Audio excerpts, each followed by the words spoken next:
I don't Yeah, know. and he definitely described it better than I did. No, I think you did a You know, good job. It's me. I'm a dick. I want to know what impresses you. We're gonna have to find that out.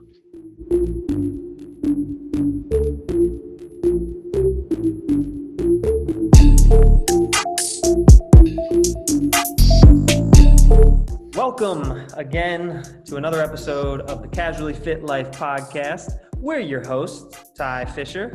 Anthony Mobile. And today we've got another awesome 3 topics for you. So what's on the list today, Anthony? What do we got? All right.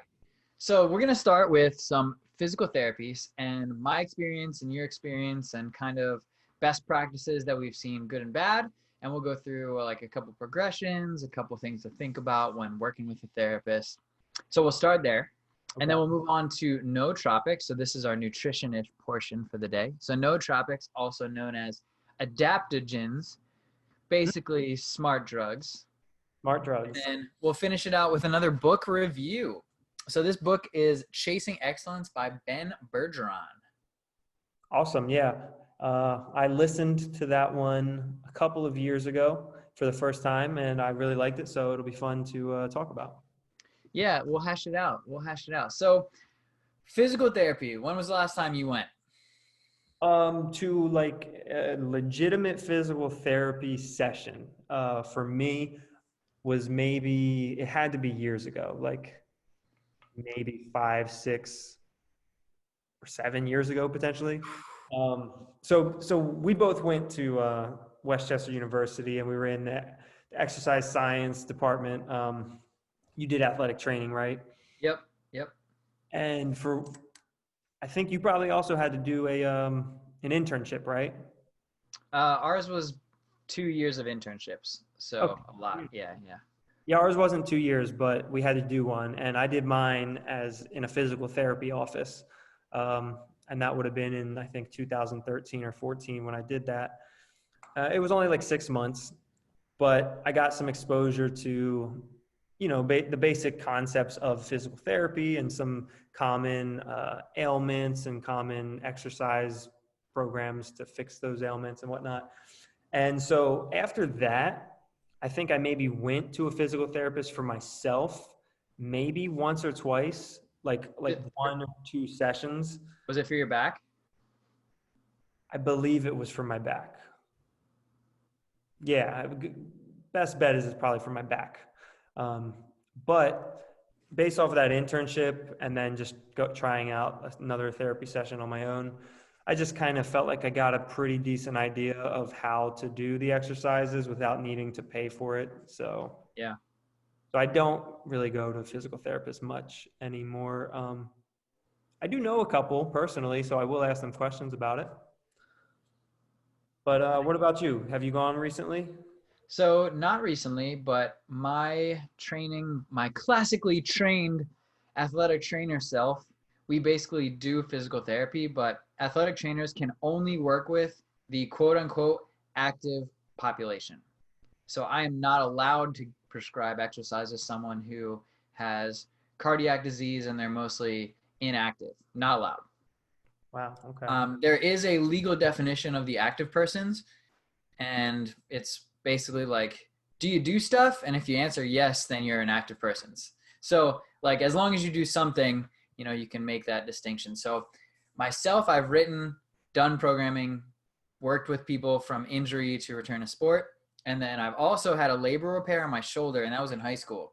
So I went through physical therapy, and it was a very okay experience. It was a very okay experience. Yeah, interesting that you use that word okay, because that's kind of how I felt about it too, Yep. um, from my internship perspective. And I guess, all right, well, from taking being an intern at the place, what turned me off, because I was planning on going to physical therapy school and then decided not to after the internship. And what turned me off about it was that it seemed like most of the people that were coming in were just looking like anybody who's in any manual therapy field, if they're being honest with you, they'll tell you that coming to see them once a week or even twice a week or maybe even 3 times a week isn't going to be enough to solve the problem, because there's going to be stuff that you have to do on your own every day, basically. even little stuff, nothing crazy, but there's going to be something you have to do. And it seemed like most of the people that were coming in didn't really want to do that. Yeah. They just wanted, the physical therapist to fix them. Right. And nobody can fix you. Right. That's Without any that, accountability on their end. So it was yeah. like, Yeah. turned me off completely from it. Yeah. To be honest with And you. I would say that's the majority of people in most professions, Yeah. right? And the uniqueness of physical therapy is that you do get people or clients who are hyper motivated and can get back really fast. So like take someone in the NFL, right? That guy's getting paid money to play football. When he goes to physical therapy, he'll do 8 hours a day Yeah. for 7 weeks in a row. So the first 2 months of physical therapy for someone normal like you or me is just regaining fine motor control, and they can regain it in the first week because the times are the same. Theirs is really compressed and ours is really spread out because I can't do 40 hours of physical therapy In a in a week. week. But yeah, professional athletes certainly can. Yeah. Yeah. So like the first phase, take an ACL repair, they're trying to get you to be able to squeeze your quad, and you can't do it when you wake up from surgery. Yeah. So you have stim, you have manual therapy, someone's rubbing, touching, they have some resistance, they're moving your leg. So you could just sit there with a stim unit and just stare at your quad and get it to go, Yeah. and squeeze. And then once you get it, you do it, pick a random number. Honestly, like 1,000. Do 1,000 quad sets. Then when you do quad sets, now we're going to active range of motion. And like none of that is changing the musculature. None of it's making the tissue heal. It's just regaining the ability to use your leg again. Right. Yeah. Would you say, so like, okay, I said it turned me off to the whole, like, it turned me off to the career path, right? But it didn't turn me off to like the idea of physical therapy. Obviously, at least to me, obviously, it's a very valuable, a valuable rehab tool when you have some sort of injury. It's always my first go-to. I never immediately think like, oh, I should get surgery on something, right? Yeah. Some people do. Some people do think that way. As soon as they get like a knee pain or something, they're like, oh, I might need surgery, or shoulder pain, right? Yeah. But I'm always opting for the non-surgical route. Let me do some physical therapy exercises or something like that. But would you say that like I was going to say the main two ways physical therapy works, but you brought up one that I wasn't thinking of. So maybe the main three. The one that you mentioned is kind of like a neurological component, like trying to regain motor control and stuff Yeah. like that, or coordination maybe. But then the other two main ways that I was thinking of are either strengthening some sort of muscle weakness or imbalance that you might have, or like increasing ranges of motion somewhere. Does that sound about right? Yeah. Yeah. I mean, you increase the range of motion, and that can be mechanical or neurological. So Right. that's why you have to improve the strength or the integrity of the joint, and then your brain's connection to that joint as well. Because the feedback needs to go two ways. I need to say knee bend, and then when it bends, I need to think and know in my head it's bent this far, or if I'm standing on it and I bend it, I need to know like how much it's bent or if it's doing anything else. Right. Okay. Yeah, so that's something that gets confused a lot. So like range of motion or mobility and flexibility, we've talked about a little bit on the podcast a little bit, but you need to have control and be strong. You can't just be one or the other. It's not healthy. Right. Yeah. And just because you're one doesn't mean you're the other. And most of the time you'd see like, I don't know, think about like the big guy who does bench press or skips leg day. Like his chest is really big and his arms are really powerful, but the functionality is lower. If you had him do a single arm plank, they can do it, but not as effectively. Yeah. Okay. So why don't you talk to me then? You said you have like a progression maybe plotted out. Yeah. So what I wanted to start with is that if a therapist, a doctor, a chiropractor ever says, you're never going to be able to do that again, get out of there. Like that's horseshit. It's terrible. Oh, no, your knees hurt. You can't squat anymore. Like that's baloney. Can I walk upstairs? Can I use the toilet? Unless they're like, you can't use the toilet sitting down for the rest of your life. In which case, that may be a serious issue. So maybe listen to their advice. But anytime they say like you can't do anything, that's usually like a red flag pretty quick. Yeah, that's always been a red flag to me, even before like I knew anything about it. It just didn't sound right. It sounded too absolute to me. Yeah. Yeah. One of the ones that I hear super often is from women who had a baby. They're like, oh, I'm just incontinent. I can't jump rope or do box jumps anymore. And that's a super commonly accepted piece of pregnancy. Like, oh, now I just pee all the time. But that's not true. There are literally pelvic floor therapists who are trained to do one thing and get you better at that one thing. Yeah. So it's never permanent. What might be permanent is the intensity at which you can do something, but you can always return to that activity. Yeah, okay, I agree. I would agree with that. That makes intuitive sense. Yeah, and you can learn new stuff. So like, you get a knee replacement and you pass your physical therapy test, learn how to surf, learn how to snowboard, like, try and pick up a new skill in jiu-jitsu. So you just have to know at which intensity you're comfortable pursuing these other things. But the important piece is you can get back there, but you have to respect the process and the time it takes to return back to where you were. Yeah, you do. I can speak as some personal experience right now. I've had like a shoulder impingement I've had it probably close to 9 months, honestly. And at first I started, classic, I'm just going to keep doing it and it'll go away. And then a couple weeks later, you're like, all right, that's not working. That totally happens sometimes though. You get aches and pains and then they come and they go. It does. And we all kind of look at the person who pushes through it like they're an idiot, but like probably most of us push through something that goes away more often than we'd like to admit. So that's always my first guess. It's like, hey, if it's not that bad, let me see if it'll go away. A couple weeks didn't go away. So then I went to I'll call it intense rehab that I did for myself. I was still doing like overhead presses and stuff like that. But doing it with like some odd objects or like overhead carries or something, thinking that it would be like a matter of stabilizing that would help it. That didn't work. It just, I guess, stressed it more. And I just slowly kind of toned down what I was doing for the shoulder until up the past like month, I haven't done anything, like nothing other than a push-up or a bench press or an inverted row like we talked about last time. Yeah.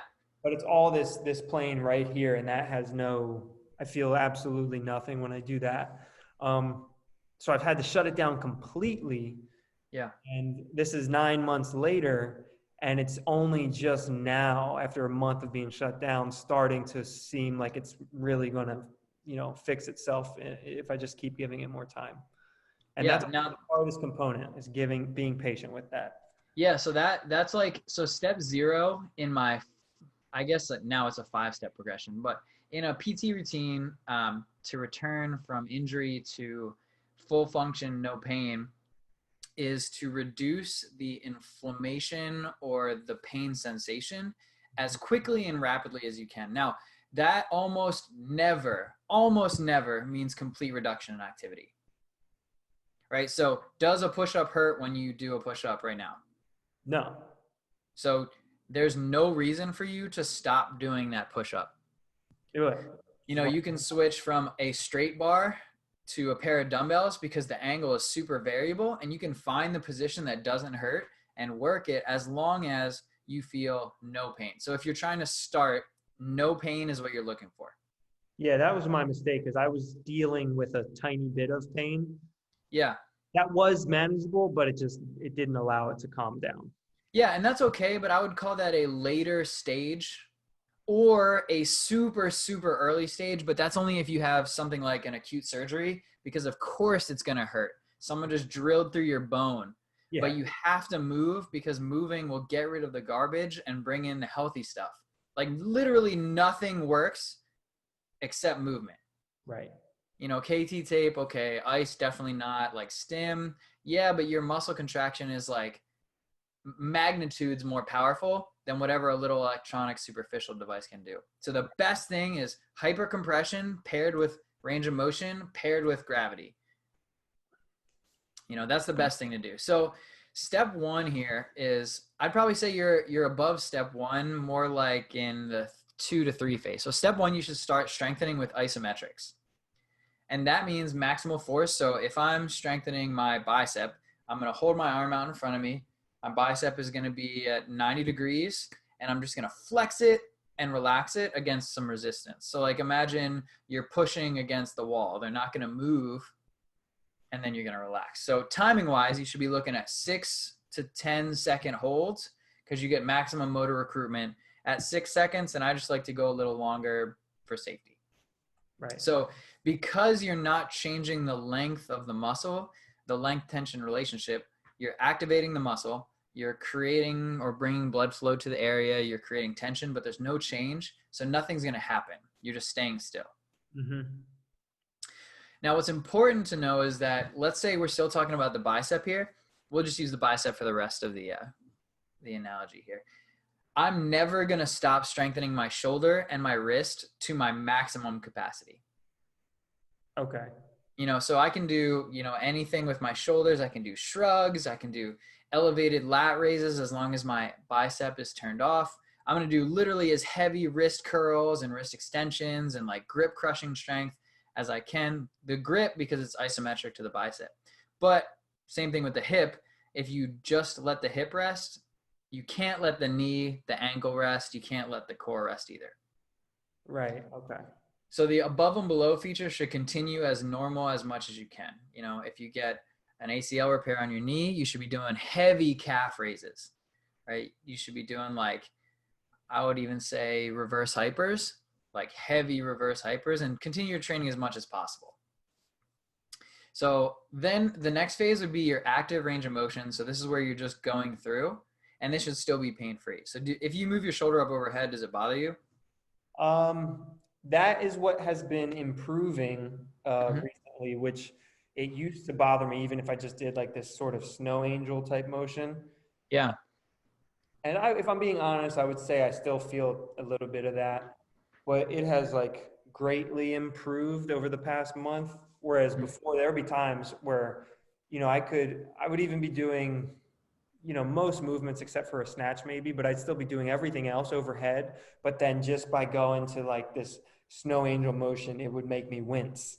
Oh man, you had it pretty bad. Yeah. So now that's definitely improved a lot. But if I'm being honest, it's not 100% yet. So doing an active range of motion against gravity is like technically strength building because you're going against gravity. But if you have pain against gravity, that's bad. So we want to still keep that activity moderate. So what I would say is this phase, you could have a little discomfort, but as soon as you stop, the pain needs to be gone and never come back until you do that motion again, right? Yeah, and that's kind of how I use it. Like actually just this past like week or two, I started doing like sets of 10 where I kind of do that. Yeah. And it's in my mind, my justification is just to get that sort of motion and range of motion going and like almost loosen it up, if that makes any sort of sense. Because I just feel like it, not going overhead at all. And then things are just getting like, I don't know, they're getting scar tissue, maybe just getting stuck there. Yeah. I'm not really sure, but I mean, everyone's given the analogy of like scar tissue is like cooked spaghetti in a pot. It runs every direction. And then as you move and use that muscle correctly, the wet spaghetti lines up and turns into dry spaghetti. They're all the same direction. And that's when your scar tissue is the most effective. okay. Because if it's running every which way and you pull on it, it's pulling some fibers that are running left to right, some that are running up and down, some that are squiggly. And then what you want it to do is just line up directly with the line of pull of the muscle, because then you're just beefing it up where it needs to. Right.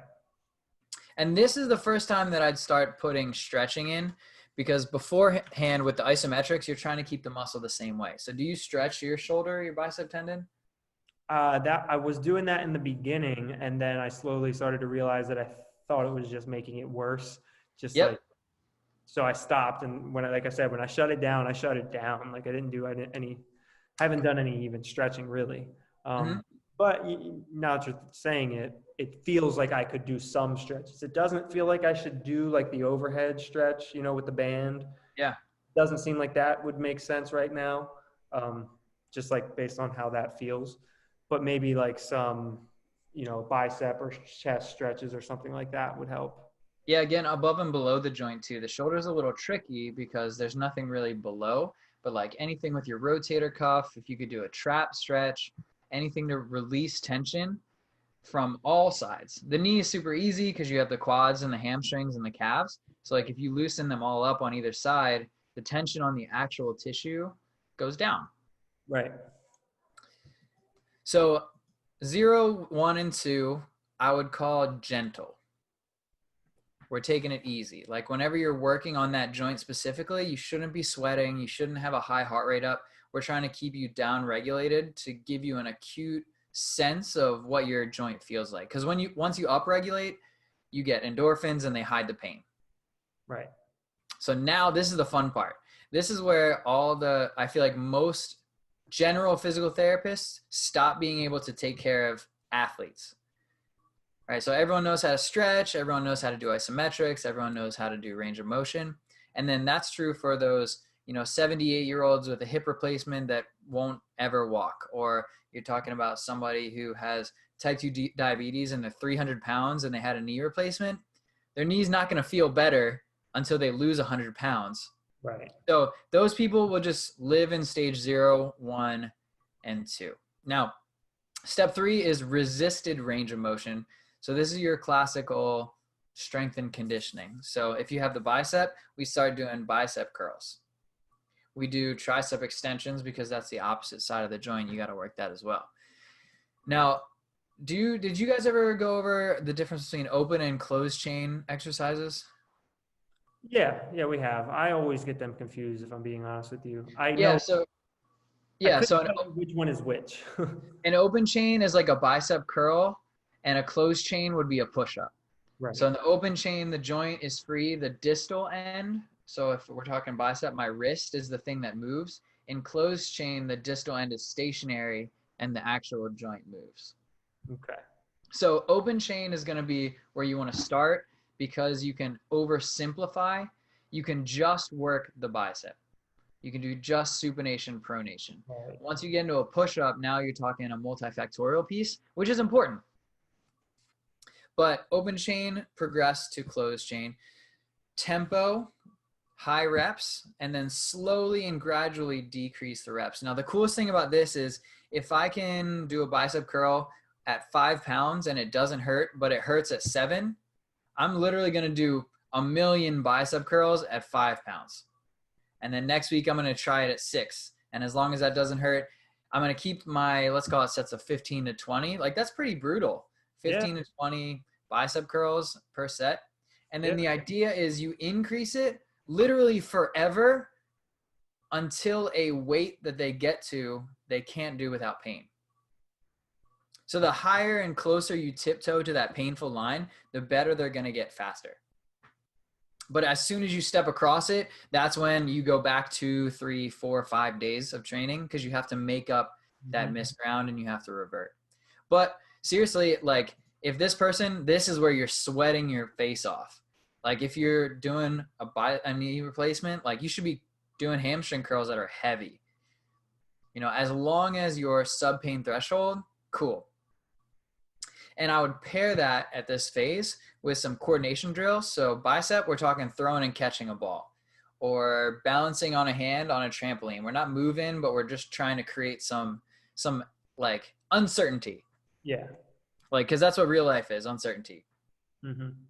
So once you have like a base of strength where you can perform, basically I wouldn't really go to 1 rep maxes. I'd stay in the 3 to 5 to 7 rep range. Just depends on where you want to go. Then I'd go to your dynamics and your plyos. That's jumping, that's clap push-ups. Those are swinging, kipping. Like I would say the butterfly pull-up, I know you don't like it, is like even beyond dynamic and plyos. Yeah. So you should be working on the speed of that muscle contraction as well as its reactivity. So if we're talking knee, we're doing sprints to a stop, and then we're doing sprints to a left turn, sprints to a right turn, and we're going to pair that with everything that we've done before.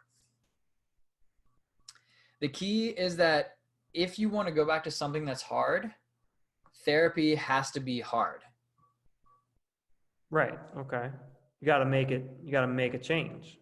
Yeah, yeah. And therapy should be harder than the activity that you want to return to. Right. It's Because then, interesting because like I've always, you've laid it out, I think, in such a great way here. But like I've always thought of physical therapy, it's just on a continuum, on a spectrum of exercising, right? Like it's yeah, not, there's nothing amazing, there's nothing special about the exercises that you do in physical therapy. They're just super toned down versions of exercises that you would see in the gym usually. yeah, Sometimes they're a little more like contrived or whatever because they need to be, but usually they're just on a spectrum of this exercise. It's like if somebody were to come in the gym first time and never work out, you would almost in a yeah. perfect world you would start them with physical therapy, right? Well, that's what you do anyway, right? So you start with personal training. They're under your direct eye. They start with slow movements that are like your whole body working at once. You progress into unilateral stuff and you add in speed later. Right, exactly. So like that's a really good point. The question gets asked like, can your personal trainer do therapy? Can your physical therapist do strength and conditioning? Yeah, but there's a point where the specialization, so phase 0, 1, and 2, like your physical therapist should specialize in. They do, right? Yeah, and then 4 plus or even 3, 4 plus is what your strength and conditioning coach specializes in. And then in that 2 to 3 phase, there's a lot of crossover and they should communicate. Yeah, no, I think that is exactly right. Like a personal trainer might not know they might not have the best exercise selection for those earlier phases. Or tools. Yeah, or actual tools. And then also they probably don't have maybe the intuition behind how hard they should push you in Yeah. those phases. And then the physical therapist probably doesn't know the exercises that are appropriate for those stage 4 or Yep. 3.5, 4 plus. Mm-hmm. Like most physical therapists are going to crush it in those first stages. Mm-hmm. And then sadly, teaching you how to do a proper barbell squat is just completely out of the realm of what they can do. Yeah, and I don't like necessarily to say that people should specialize, but I think that something that we'll keep coming up to is that specialization is like actually super important. Yeah, Right? So the better, yeah, yeah, be better at like a specific piece of the puzzle and then rely on the team to help you finish everything out. yeah, exactly. I like it. I like your like the plan you have there. Yeah, we should also do another bit on concussion rehab because that's a huge piece. So maybe we can do a deep dive on that one. Yeah, I'm sure that can go pretty in depth. Yeah, it follows the same principles though. You decrease your symptoms and then you slowly increase challenging tasks one at a time, but there should never be a point where you're leaving, especially in physical therapy, where you're like, that was super easy. It should be hard, but in different categories of hard. Yeah. Like, you have a bike sprint, like a 20-second bike sprint hard, and then you have a 5-hour bike ride hard. The intensity is way different, but they're both hard. They're both really hard. Yeah, they're both really hard. But you, as the athlete, should be able to recognize the differences. Right. All right. Cool. Let's talk about what do we have? How do you say it? Nootropics. Nootropics. Nootropics. No. Nootropics. So the NOO are pronounced separately. So you have like the nootropics. Nootropics. I like it. Or you could call them adaptogens. Adaptogens. I like that too. I don't know which one I like more. I don't know. It used to be like the definition was different. You ever see the X-Men movie, like one of the crappy offshoot X-Men movies? It might have been like Origins, and that guy could like change his skin. Change his skin like how? He could like change it into like scales, or he could change it into like gills, or he could basically like transform. I don't think I saw. I know like there's the blue girl who can turn into anybody. Mystique. Mystique, yeah. Yeah, so nootropics are nothing like that at all. Oh, okay. Well, that sucks. But adaptogens makes me think that would be the case. Yeah. You can just adapt to whatever. I like it. Yeah, so what do you know about nootropics or adaptogens, or where do you fall on this one? When I hear that, I think of either caffeine or like what's that thing that people take for like ADHD? Adderall. Yeah, that's what I think of. I don't know Yeah. if that's even in the right category, but I just think it's something that makes you like focus and be super productive, basically. Yeah, so that you are exactly right. They used to be categorized a little bit differently, but now it's any drug that has an effect on cognitive on your cognitive state for the better. Hmm. That's pretty broad, I guess. Yeah, it's super broad. So that's why caffeine is one of them. Creatine even makes its way up there. You know, they both have similar structures, right? They all of the results are in quote may have some cognitive benefits. Yeah. So basically they don't do anything. Yeah. No, but definitely caffeine is weird because it doesn't give you energy, but it hides your fatigue. That's the way caffeine works. I think that is very accurate, just based off of personal use experience. I think if we're all being honest with ourselves, that is accurate. Coming to you people who drink a pot of coffee a day.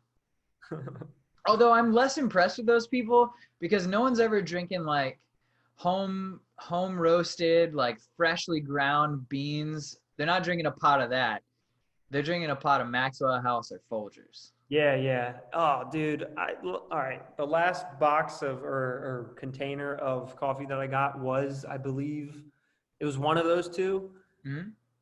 It's just not good. It's Yeah, it's just not good. just not good. I don't know. And you Keurig people, especially if you like Keurig coffee black, you're a monster. It's gross. I never had black Keurig coffee, but I have black coffee every morning. I'm a fan of it. Mm-hmm. And I hate to say this. I'm going off on a tangent here, but I do hate to say this. But when I get a Starbucks cold brew, which I don't usually I just have like this thing that I make every night. But when I get a Starbucks cold brew, it is just better than every other cold brew I've had. And I don't know if that's a controversial statement or not. I hate to give Starbucks credit for that, Any credit, really. but it is like good. I don't know. I want to be the coming from PA. I want to be the Wawa guy. Yeah, It it's just just not good. doesn't compare. The way my brother would say that it just hits different. It does. He's right. He's correct. It's different.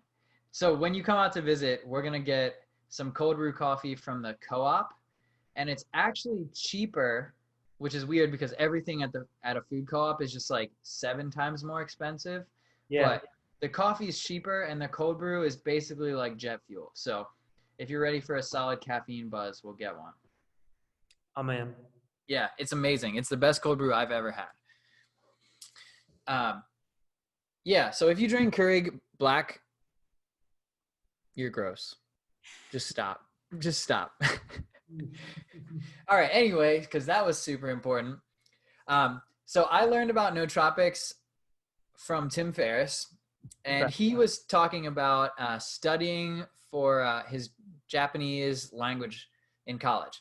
So he would take a hit of desmopressin, which is a prescription antidiuretic given to people so they don't wet the bed. He would take a hit. He would go through his flashcards one time. He'd go into the test and he'd get like a solid B+. That sounds a little sketchy, man.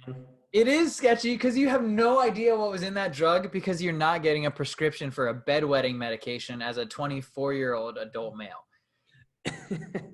Yeah, that's a good point. Or you got to be really, really humble to go into the doctor's office Yeah. for that. Look what happened. But what's important was that it was a nasal spray, so the speed of absorption was a lot faster than if you were to consume it in a pill form. It only lasted for a short amount of time. Now, the theory there is that if you take a supplement or a cognitive enhancer to learn something, if you can, no matter how short the window, if you can put it in your long-term storage, then you just learned it. So you don't have to remember it for a super long time. You just have to remember it in an intense burst. so that it's put in that long-term memory bank. Let me ask you this. I'm thinking as you're talking here, how much of this do you think is due to a placebo effect? Over 50%. Okay, I'll take that. I mean, I'd like to say more than that, but I would probably say, so with desmopressin, it's definitely the drug. Yeah. And that's why you can't just get it. Okay. You know, it was made to do something, but in a lot of these other things, they all follow a series of like generally make you a healthier person category, right? And these people generally are not like eating McDonald's also. And they're Right. also not sedentary. And they're also not like, I don't want to rip on anyone's habits, but like these people do things. Like that's why they take these cognitive enhancements. Yeah, they do things, and I'm also just thinking like, all right, well, sure, I'm sure all of them have some effect, right? They are foreign substances or chemicals that are going to alter your body and your mind in some way. I'm just wondering how significant is that versus the significance of the placebo effect that they might have. And I'm thinking also the type of person that takes this, right? Mm-hmm. It's going to be like Tim Ferriss, for example. First of all, if you know anything about Tim Ferriss, you know that he's just a very like disciplined and regimented kind of person. Yeah. He's all about increasing efficiency. So like, Yeah. To the that's, point of OCD, like yeah, that's like unhealthy a levels. state. Mm-hmm. But then on top of that, even if you're not like that, if you're taking it to study for a test, well, you're going to take it, and then you're already in this like state of I'm going to focus really hard on this and try and remember as much as I can. So that's got to just have some sort of effect, is what I'm saying. Without a doubt. I'm just wondering how much of it is placebo versus the drug itself. But if it works, it works. Who cares, right? Right. Yeah. If it works, yeah, who cares? Who cares if it's from the placebo effect or not? Like that's the whole reason placebo is a thing. Like a combination of Tylenol and ibuprofen are just as effective in the research as opiates. Like one is addictive and can definitely kill you. I'm pretty sure people don't die from taking Tylenol and ibuprofen most of the time. Most of the time. Yeah. So, but like if a doctor's like, here, take this, take this opiate, you're going to be like, oh man, that's going to like definitely kill my pain. Right. But it's just baloney. It's just in your mind. Yeah. Mind powers. Power of the mind. So after he was talking about the desmopressin and vasopressin, which is basically the same thing, but one he could get illegally shipped from China, he made this combination of drugs called the PAG stack. So you had polycosanol, alpha lipoic acid, green tea flavonols, and garlic extract. So there are a ton of good things about garlic, right? And the alpha lipoic acid, like that's your omega-3s. We already know those two things by themselves are super good for you. Yeah, plus they keep the vampires away. Obviously, that's really his only reasoning. I think he came out with this the same time the Twilight series was going on, so he knew what was happening. So the cool thing is so polycosanol is like another fatty acid. So I'm pulling up reading from notes here because I don't know all this by my brain. So it's a fatty alcohol from plant waxes, usually sugarcane or beeswax. I do remember that part, which is a kind of weird thing because like beeswax and like the wax from most fruits just get thrown out because we can't digest it, but we can digest a little bit here. But some research shows that it lowers your HDLs and lowers your LDLs and raises your HDLs. And this is like a scientific study, which aren't always good. Anecdotally, sometimes it's just as good as a scientific study. Alpha lipoic acid was first used to fight liver disease. It's basically like a super antioxidant, which is like slightly less of a buzzword now than it was in the early 2000s. Yeah.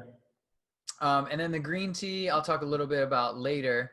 And then the garlic is super good for you because it's like there's a bunch of stuff for artery health and like cancer, fighting off cancer. It's good at helping your cells kill off bad cells, recognize bad cells and kill them off faster. But that's where I started. And way back in whenever he wrote that book, he released it and you had to buy each supplement from a different provider. And then some schmuck was like, hey, I'm just going to make this into a pack and then make a whole bunch of money on it. And they definitely did that. So now you can just buy the PAG stack. Perfect. So like if you don't want to think about it at all, do the PAG stack and do it for 3 months. Give yourself a test at the beginning, give yourself a test at the end, and see what happens. So most of these, you have to find the one that works best for you. So then you have like your prescription drugs, which is what you talked about. So you have modafinil, Adderall, Ritalin, meth, cocaine, right? Like the serious ones that will definitely make you run hot.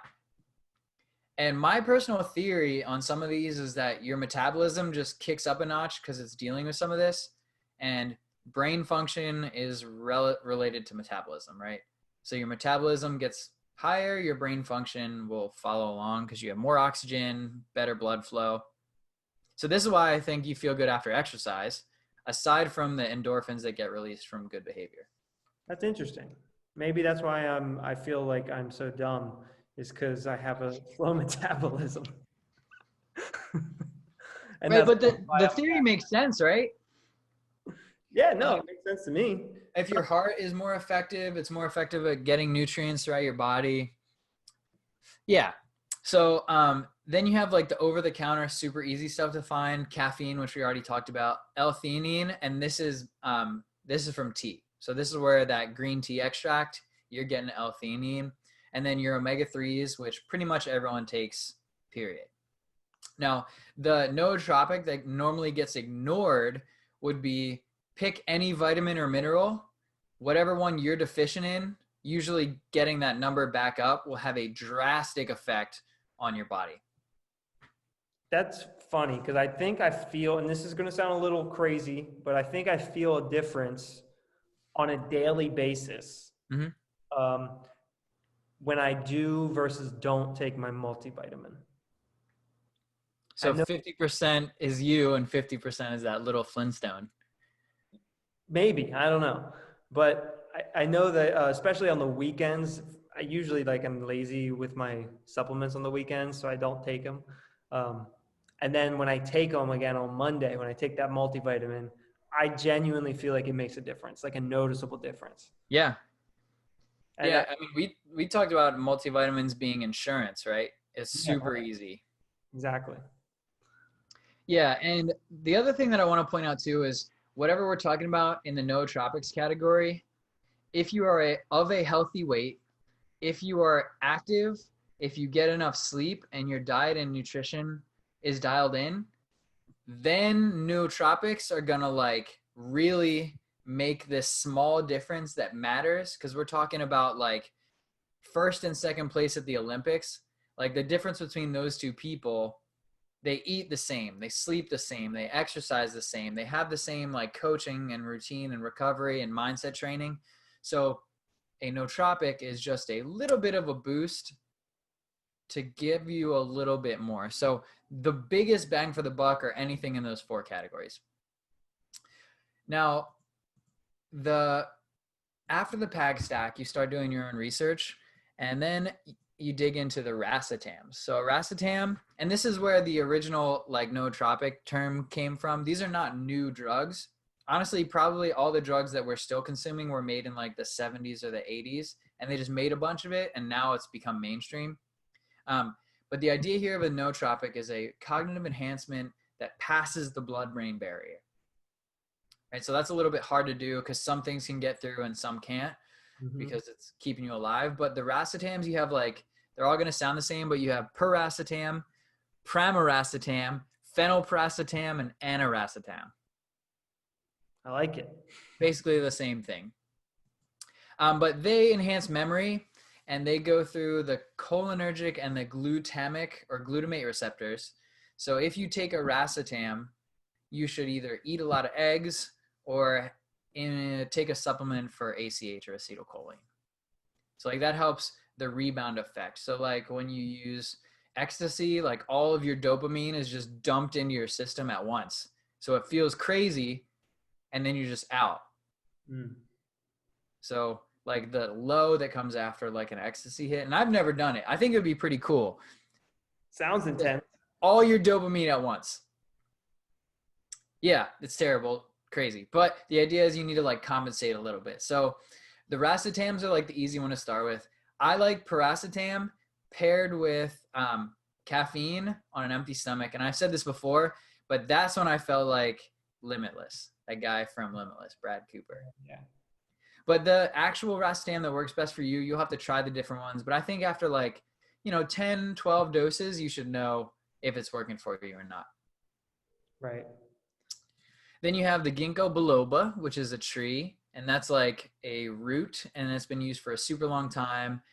You have ginseng, which again, like super Western culture or Eastern culture, like you've heard of these before. Mm-hmm. And then you have the rhodiola, which is a golden root or Arctic root.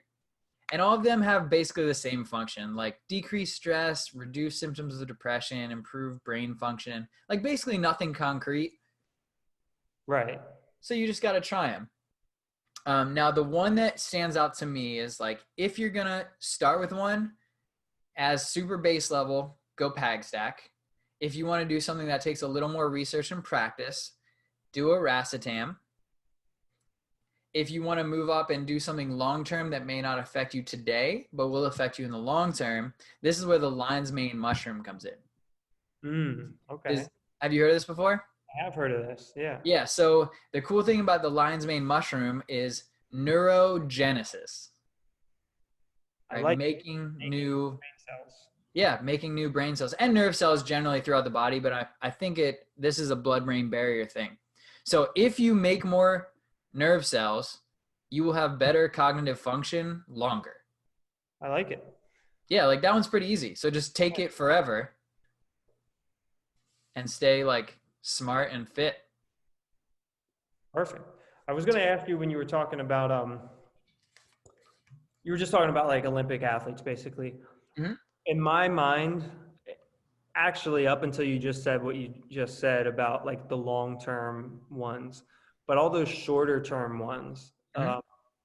in my mind, those seem to be best suited for anybody who can honestly classify themselves as a high performer. Yeah. Whether that be sports or, your career, right? Yeah. Financial analyst. Right, exactly. But are you a financial analyst who just like goes into work and checks the box and gets your paycheck? Or Yeah. are you a financial analyst who's like on a mission for CEO kind of path? Right. Or CFO path, right? Like, is that like where you're headed? There's two different types of people there. And I think it's going to help the one and not really make much of a difference to the other. Yeah, the other person that check the box person, they're gonna get high from a little caffeine buzz. They're gonna feel good. The lion's mane mushroom is something that could help them more in the long term. Right. But the idea here for all of these is like, if you want to do them, you should be actively like trying to use your brain to learn something. And the idea is if it improves your performance in the short term, and short term is more than just an hour, 2 hours, 4 hours. Like if you can learn something faster, you'll know it better sooner. So if you're trying to go for something, a goal, you want to learn a new language, you want to beat the new high score on Pac-Man or Donkey Kong, like whatever it is, if you want to go for it and it's going to take brain power, like use this to help you. And a lot of these could be mood stabilizers, and that could be just as much of a performance enhancement. Whoop. We just had a little timer ding there. Yeah. So nootropics are cool. Experiment and play around with them yourself, but Pag Stack first recommendation, then racetam after that, and then you can get a prescription for Adderall after that. Mm-hmm. Love it. But Perfect. definitely don't use street Adderall because you're probably just getting Tylenol. You mean that wasn't legit? That stuff that I got? The testosterone pills? Yeah, that wasn't legit. I mean, they can be legit. I heard if you just eat bull testicles, you just like embody it. I'm in. I'm going to try it out. What do you think would work better, like bull or gorilla? I mean, I would still lean towards bull because I can see why you might go gorilla because like they might be closer to us. Yeah, yeah. But a bull, like just by mass, there's got to be more in there, right? Okay, so if a bull fights a gorilla, who's winning that one? The bull, I think. You think so? Yeah. Yeah, the gorilla doesn't really have any weapons. I in mean, this it's got scenario, like you know? massive fangs. Yeah, but he has to grab the bull and bite it. Yeah, try that. Try that with a bull. Although gorillas are like still a couple thousand pounds, or like at least 1,000. Yeah, they're close to 1,000, but I think a bull can be several thousand pounds, like 3. Dude, big horses are scary, and they don't want to like actively try to kill me. Yeah, they're terrifying too. I mean, if you think about it, I would think even a lion would try to approach a bull with at least 2 or 3 lions. You know what I mean? A lioness. Yeah, or a lioness. Lioness. I think one lioness would probably have it, and then the lion just. Isn't that crazy? Like the lion just makes more lions and defends his ladies from other lions who want to do the same thing. Like that's barely useful. Yeah, it is. That's so funny. Anyways, when you're out there as a lioness looking for a meal, you might say that you are out there chasing excellence. This high performer. Yeah, exactly. This high That was performer. well, since you brought it up, speaking of chasing excellence, uh, True. let's go over our final topic here, the book review, chasing We're, excellence. we're committed to it, and that's the first chapter of the book. I didn't remember that part, but I like it. I wrote it down.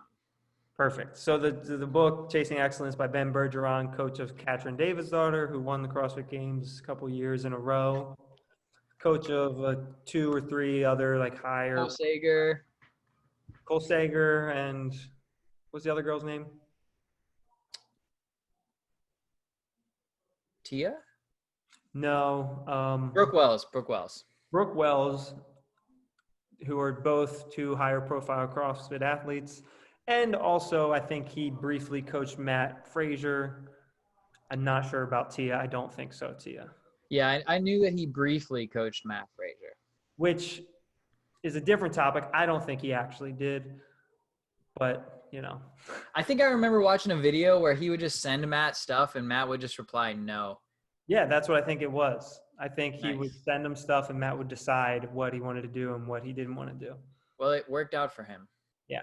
So, anyways, moving past that, let's talk about the book. The book is it just about Katrin's experience at the games? Does it go into any of the other athletes? Very little, but when I looked through it again, it was like from the perspective of Ben and what he put Katrin and her athlete friends through to create this human being, right? Right. Because he's saying that everything that he's doing is replicable. Okay. In theory, right? It's replicable. You can't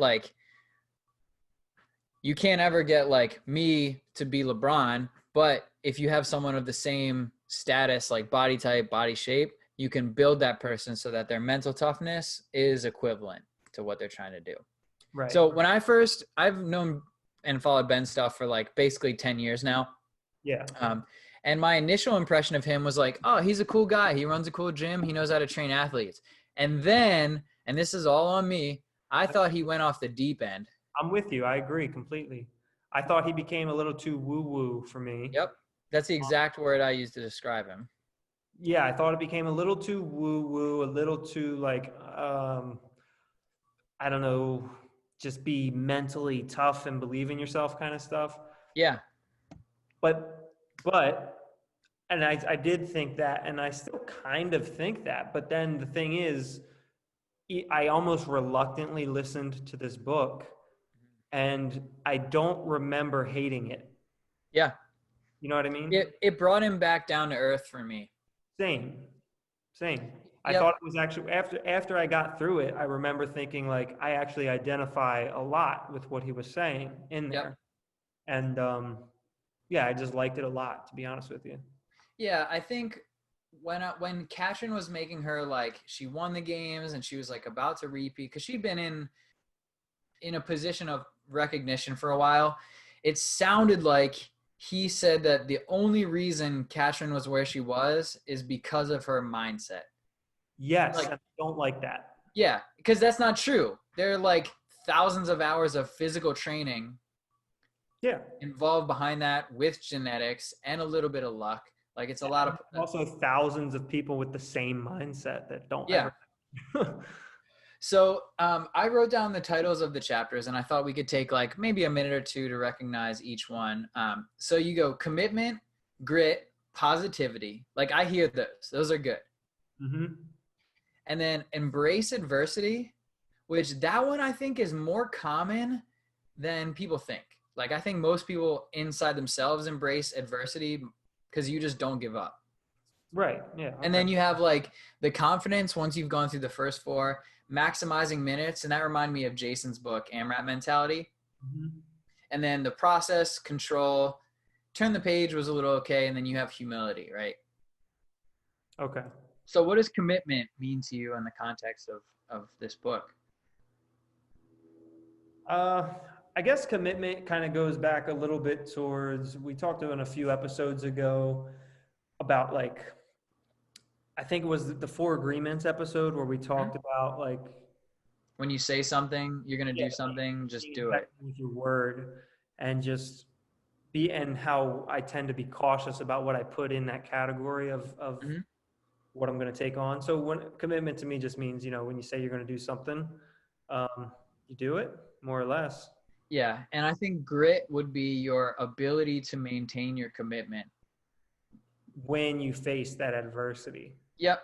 Yep. So like positivity, I think is the hardest, one of the most difficult things for people to deal with out of these things here. Like pretty much everyone can commit and everyone has a routine that they stick to anyway. So all you have to do is adjust your routine. And then when your routine is broken, can you still get done what you need to? But staying positive about it, that's hard. Yeah. And the thing I always like to point to is like motivation is not the same as discipline. Correct. And motivation it comes in waves. It always does. Like no matter who you are, some Yep. days you have it, some days you don't. But discipline is what you need. So Yeah, I just had a conversation with a guy that I work with, and he's a creative type, and he was like, I can't have it on demand. Like I need to be able to like be flexible. And my answer, and I probably sound like a hard ass, but like, no, discipline over motivation. Like when it's creation time, you create and then you just follow the schedule and you just keep creating. yeah, no, I totally agree. I forget, it might've been like a Malcolm Gladwell piece, but I could be completely misattributing. And I was reading this article about someone who had to write a column for a newspaper 7 days a week. Oh, Like there's no time for writer's block. nope. There's no time for writer's block. There's no time for messing anything up there. You just got to go in there and put something on paper. Well, I mean, you do still make mistakes, right? Things get left out or you skip, but you can't miss. You just have to put something into the world all the time. And that's how Kelly Starrett became Kelly Starrett. Yeah, because you started uploading videos every day, 5-minute videos. Yep. Yep. Right. So commitment, discipline over motivation. Yep, 100%. So in the Embrace Adversity chapter, do you remember the piece about the swim? No, I don't. So he took these games athletes it was either the coast or a lake in Boston in the spring. So it's pretty chilly. And, they're in a boat and he's like, all right, guys, I want you to swim from the boat to the island and then swim back. And it's, I don't know, we'll call it 45 degrees outside, chilly. You're not going to die. It was a 300-meter swim one way, 300 meters back. So all the swimmers and the athletes who are comfortable in the water dive right in. And Katrin sits on the boat and she's like pacing and getting nervous. Apparently there's jellyfish in the water, which are pretty scary creatures already. Yeah. So, he's like, all right, this is the workout for the day, go. And he talks her into it. And he's like, you're going to look back on this moment and be grateful that you did it because you're going to be so tough now that it's over. So, she jumps in, she does the swim and she swims back and they get out and everyone's drying off and everyone's super happy, right? Because they did it. And then he's like, wait, go do it again. So now they know what to expect, which might be more fear inducing than just like the fear of the unknown. And Katrin was the first one off the boat back into the water. Right. So she is the one who embraced that, like, I'm scared. We did it. Let's do it again. I want to be less scared this time. So I thought that was a pretty cool story. Yeah, it's interesting. I don't know. I mean, it's definitely interesting. I don't know. I don't personally, when I hear that, I think it's cool, and I think she overcame something for herself. Yeah. I don't know. It doesn't. This is the thing that Ben does that gives me that woo woo feeling is they put out these stories like this, and to me, it's just like it's cool, but it's not like amazing. If you have to ask me, like she got in the water. Cool. She already knows how to swim. You mean she did something again that she did already? I Yeah, don't know. and he definitely described it better than I did. No, I think you did a No, good job. It's me. I'm a dick. I want to know what impresses you. We're going to have to find that out. The thing that turns me off about Ben is that woo-woo side, and it's that whole like. I think it gets to me maybe more than we touched on earlier. How they act as though it's all mindset, like you're saying, how you just have fun and you just enjoy it the whole time, that you're Yeah. going to do really well. So then let me answer this with like maximize minutes, sure, focus on the task at hand. But the process was the piece I think that I really took away from him, because you've heard like trust the process is one thing, and like the outcome doesn't matter, the process does. But when you go to compete, if you lose, you have to look back at yourself and say, did I do everything I could have possibly done? And if I did, and I still only got second place, you know, if I didn't win, that's okay. That's what I'm here for. Yeah. But if you lose and you look back and you think I didn't do everything in my power to make this work, then you have no business being disappointed in the outcome. I agree completely. Yeah. Yeah. So that's what grounded me in his book. You know, whatever he says about mindset, like, you know, that mindset doesn't win the CrossFit Games. Being 5'8", 180 pounds and clean and jerk 345, that wins you the CrossFit Games. Yeah, exactly. No, I agree with that entirely. That's Yeah. that's how I've always felt. It's like a relative scale. You look at how you end up Mm-hmm. and you look at the work you put in, and as long as those are in line with each other, Yep. you can't be disappointed. Yeah. Well, or if you do everything you can and you still don't win. Right, right. But I would say that's in line. Like it's relatively in line with like the effort you put in and the result that you got. That's just you just maxed your potential out. That's all. Right. But Yeah. And I'd like to find something that I feel motivated enough to do everything I possibly can. yeah, I It's would hard. love to. I would say the closest that I had was when I was in college and just Yeah. like coaching and trying to work out and go to the CrossFit Games. Like I felt like that was like something I was willing to give all my effort to. You know what I mean? Yeah. Well, I mean, you did go to the CrossFit Games, so there's that. But I don't feel like I've ever found anything else that I felt as motivated to do. Yeah. And I don't even have the motivation for that anymore. Like that's gone. Yeah. But I haven't found anything to like replace that.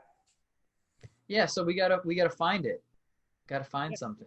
Yeah, for sure. Could be being a parent. I mean, I'd love to put all the effort into my relationship too, but if the other person doesn't want to do everything in their power, it feels like you're just kind of like beating your head against the wall. Oh, shoot, is that shots fired? No. I'm just saying, like, if, oh, okay, this can't get posted. We're shutting this down. Thanks, guys. See you next week. No, but like everything in my power isn't enough to do something that requires two people, right? Right. Or like a partner competition, or, you know, any two-person sport. You need a team sport. You need to have 5 people in basketball who are all willing to do everything that they can to make it happen. Right. And it gets infinitely more complex as you get more people on that team. Yeah. But if you do that, then you end up being like the Lakers. It's true. You could argue that was just 2 people though. You could argue that was 2 people, or even the Bulls. Like, I don't want to say one. No. Bulls, I think Did you watch that whole thing yet? We didn't. Oh, it's so good. It's so good. All right, I'll watch the rest of it. But I mean, I'm sure if you were around at the time, you already knew this. But for those of us who didn't really get a chance to see it in person, we have this documentary, and you can see how everybody was a key player there. Clearly led by one. Yeah. But You gotta have leader. There are different roles. Like some people just are meant to be, you know, first assist, and they're way better at that role than if they're second or first place, whatever, in a team sport like that. Yeah, for sure. And like, not only that, but I think some people prefer that second spot or that third spot. Yep. Nearly the same. You don't get as much praise, but compensation wise, financially, you get nearly the same, or at least enough. And you have almost none of the responsibility. Yep. That's nice. Yeah. So would you recommend chasing excellence? I'd recommend it. Yeah. If you're an athlete in any sport, or if you're into CrossFit, since it is a CrossFit book, even if you don't compete, but if you compete in any sport, really, I would recommend it for sure. I would recommend it more towards someone who is coaching, but I don't want this to be your only book. So this is a great piece of literature to change the way that you think or create some thought and dialogue, because other people are relying on you. And this just gives you a cool framework to move along with. Yeah. Yeah. That's a good point. A framework. I like that. So I'm all about the frameworks. Yeah, it's just give me a nice outline with some rules, and everything will work great in that system. Creative constraint is super helpful. Awesome. So anything you want to add on these 3 topics? No, that was fun. And we have some cool new ideas to move along with. So let us know in the comments below what you guys want to hear more of. If we could go deeper into physical therapy, we could do a longer episode just on like different drugs or different enhancements or things like that, you know, because Viagra is obviously the only one that matters. So let's continue to chase excellence on our podcast, That Casually Fit Life. Yes, thanks. Have a good one, guys. Peace. Later.